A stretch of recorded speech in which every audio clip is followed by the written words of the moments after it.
விஜய் தேவர்கொண்டா மற்றும் சத்யா தேவ் ஆகியோர் முன்னணி வேடங்களில் நடித்துள்ள தெலுங்கு படம் கிங்டம். கௌதம் தின்னூரி இயக்கத்தில் வெளியான இந்த படம் ரசிகர்களை கவர்ந்ததா என்பதை பார்ப்போம். எமோஷனல் கான்ஸ்டபிள் ஆன சூரி சிறு வயதில் காணாமல் போன தனது சகோதரர் சிவாவை தேடி செல்கிறார். உயர் அதிகாரியை அடித்ததால் பனிஷ்மெண்டாக கடுமையான ஆபரேஷனை தலைமை தாங்க வேண்டிய கட்டாயத்திற்கு ஆளாகிறார் சூரி. சிவா இலங்கையில் கடத்தல் நடவடிக்கைகளில் ஈடுபட்டுள்ளார்.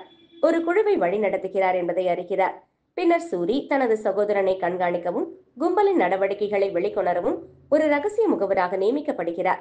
அவர் கும்பலுக்குள் ஊடுருவியவுடன் சூரி அவர்களில் ஒருவராக மாறுகிறார்.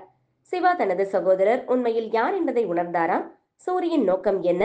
இருவரும் கைகோர்ப்பார்களா அல்லது ஒருவருக்கொருவர் எதிராக நிற்பார்களா என்பதை சுற்றி கதை நகர்கிறது. எமோஷனல் அதிரடி நாயகன் விஜய் தேவர்கொண்டா துடிப்பான நடிப்பை கொடுத்திருக்கிறார். கடமைக்கும் தனிப்பட்ட உணர்ச்சிக்கும் இடையில் சிக்கி தவிக்கும் ஒரு மனிதனின் சங்கடத்தை அழகாக பிரதிபலித்திருக்கிறார். சத்யதேவ் தனது பாத்திரத்தில் கச்சிதமாக பொருந்துகிறார். விஜய் தேவர்கொண்டாவுடன் சேர்ந்து சில காட்சிகளில் தாக்கத்தை ஏற்படுத்துகிறார். ஆனால் இருவரிடமும் எமோஷனல் கனெக்டிவிட்டி சுத்தமாக இல்லை. வில்லனாக வரும் வெங்கடேஷ் அருமையாக நடித்திருக்கிறார்.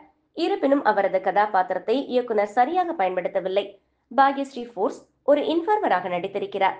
அழகாக இருக்கிறார். நடிக்க வாய்ப்பு கொடுக்கவில்லை.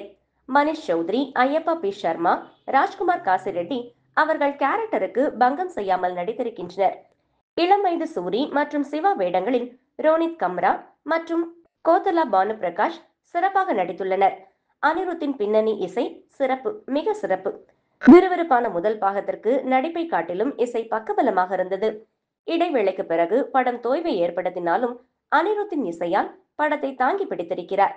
பின்னணி இசை மட்டுமல்ல, அணியின் இசையுடன் பாடல்களும் அருமை. குறிப்பாக ரஜில் ரஜில் பாடல் இசை உச்சகட்டம்.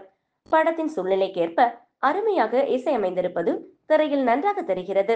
படத்தின் ஓட்டத்தை தொந்தரவு செய்யவில்லை. அனிருத்துக்கு படம் முழுவதும் ஒளிப்பதிவின் மூலமாக செம்ம டஃப் கொடுத்திருக்கிறார்கள் கிரீஷ் கங்காதரன் மற்றும் ஜோமோன் ஜான். ஒளிப்பதிவு காட்சிகளை பிரமிக்க வைக்கிறது. முதல் பாதியிலும் படத்தின் கடைசி 20 நிமிடங்களிலும் நவீன் நூலின் படத்தொகுப்பு நன்றாக உள்ளது. இசை மற்றும் ஒளிப்பதிவால் ஸ்கோர் பண்ணிட்டாங்க. சித்தாரா என்டர்டைன்மெண்ட்ஸ் மற்றும் ஃபார்ச்சூன் 4 சினிமாஸ் படத்திற்கு பிரம்மாண்டமான தோற்றத்தை கொடுக்க பணத்தை வாரி இறைச்சிருக்கின்றனர். செலவழிக்கப்பட்ட ஒவ்வொரு பைசாவும் திரையில் தெளிவாக தெரிந்தது. எழுத்தாளர் மற்றும் இயக்குனர் கௌதம் தின்னூரியின் முதல் 2 படங்களான மல்லி ராவா மற்றும் ஜெர்சி அவரை ஒரு இயக்குனராக நிலைநிறுத்தி ரசிகர்களின் உணர்ச்சிகளை தொட்ட தருணங்கள் அவை. ரசிகர்கள் அதே மூடில் கிங்டம் பார்க்க சென்றால் ஏமாற்றமே.